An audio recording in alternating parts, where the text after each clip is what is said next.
I den här videon så ska vi kika på hur man kan gå tillväga för att gå från en relativt otränad person till att klara av ett Ironman-lopp. Då kör vi!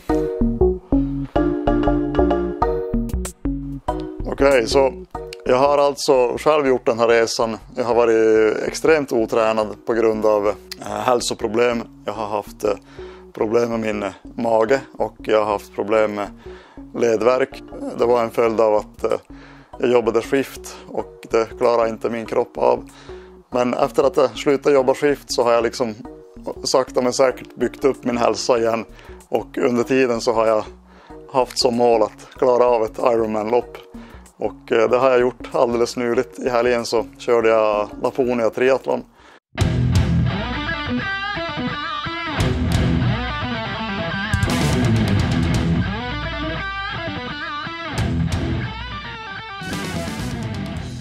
Det har varit en helt fantastisk resa och jag tänker att jag ska presentera hur jag har själv gått tillväga. Liksom hur jag har tränat och vilken utrustning jag har använt. Så den utrustningen som jag har använt sedan jag började springa 2015, det vill säga 4 år sedan. Det var ett par barfotaskor, Vibram Five Fingers. Jag hade jätteproblem med mina hälar, jag hade hälsporre på båda fötterna. Och det här var de enda skorna som jag kunde springa. Jag testade alla möjliga skor och det här funkade liksom bäst. Det vill säga det gav mig minst problem. Så jag sprang en gång var 4:e dag, ungefär 5 kilometer.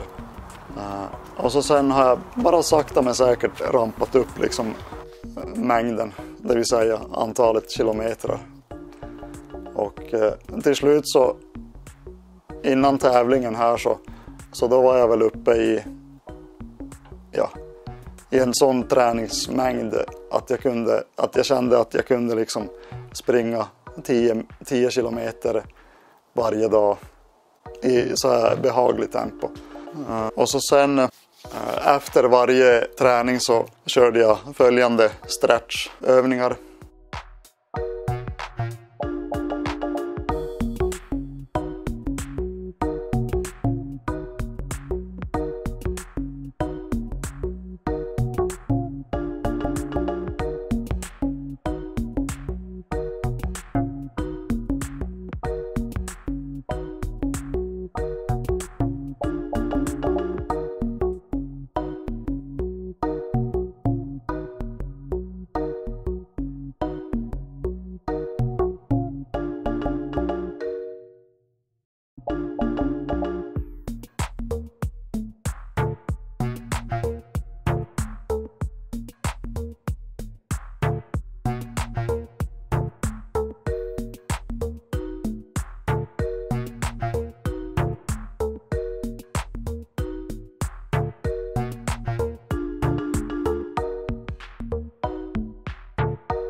De här stretchövningarna är ju väldigt viktiga för oss som tänker fokusera på barfotalöpning. Framförallt det här med att liksom stretcha ut hälsenorna, för att det är hälsenorna som är ovana för den typen av belastning som barfotalöpning ger. För att vi har inte vant våra hälsenor vid att gå och springa i barfotaskor, eftersom att vi har i regel gått i sådana liksom traditionella skor. Och det gör att vi måste ta det väldigt lugnt. Men om vi bara liksom kan ta det lugnt i början och ta det sakta men säkert så här lite i taget, istället för att få ut och springa så här typ 3 mil, så då kommer vi att klara oss alldeles utmärkt och till slut så kommer vi att få enormt starka fötter och enormt starka löparmuskler. Och löpningen blir en helt fantastisk upplevelse. Det är så jag upplever löpningen idag. Jag har sprungit i traditionella löparskor och det kändes alltid så här konstigt. Det var som att löpningen kändes inte riktigt naturlig. Och det insåg jag verkligen när jag hade kommit in i barfotalöpningens vackra värld så att säga. Men ja, så Sen om vi fortsätter med klädseln här då, så i fint väder shorts, t-shirt eller bara shorts. Om det är lite kallare så då har jag tagit ett par löpartights. Och sen en sån här, ja, bara en långärmad löpartröja. Och det här har jag använt under vintern i Spanien då, när det har varit så här blåsigt och ja, blåst kallt från havet och sådär. Och så sen även då en bit in på hösten i Sverige. Och sen när det har börjat närma sig liksom sen hösten i Sverige, när det blir lite så här regnigt och ja, det kanske är bara så här 5-6 plusgrader.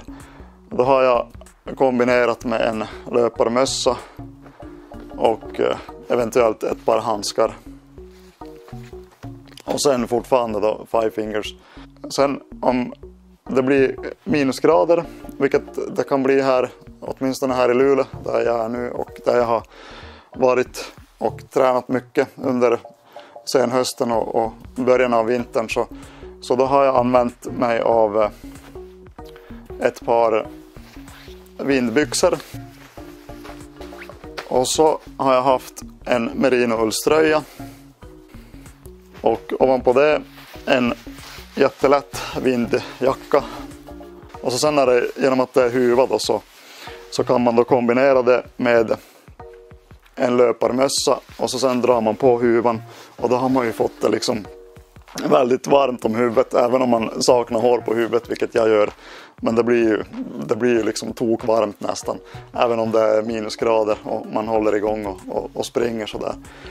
Så det funkar hur bra som helst. Och sen har man ju då så här merino-ullstrumpor på fötterna. Och så sen, eftersom att det här är ju liksom vanliga strumpor, så då funkar det ju inte med 5 fingers längre. Utan då får man ta såna här, ja, vanliga barfotaskor höll jag på att säga. Det här är Merrell Vapor Glove. De här funkar jättebra också. Och så sen släng på en pulsklocka. Kan vara kul att ha. Jag tycker om att använda dem. Jag mäter aldrig pulsen, men jag mäter tid och sträck. Så ja, det var löputrustningen det. Och så i nästa video då ska vi kika på cyklingen då. Då ses vi. Adios.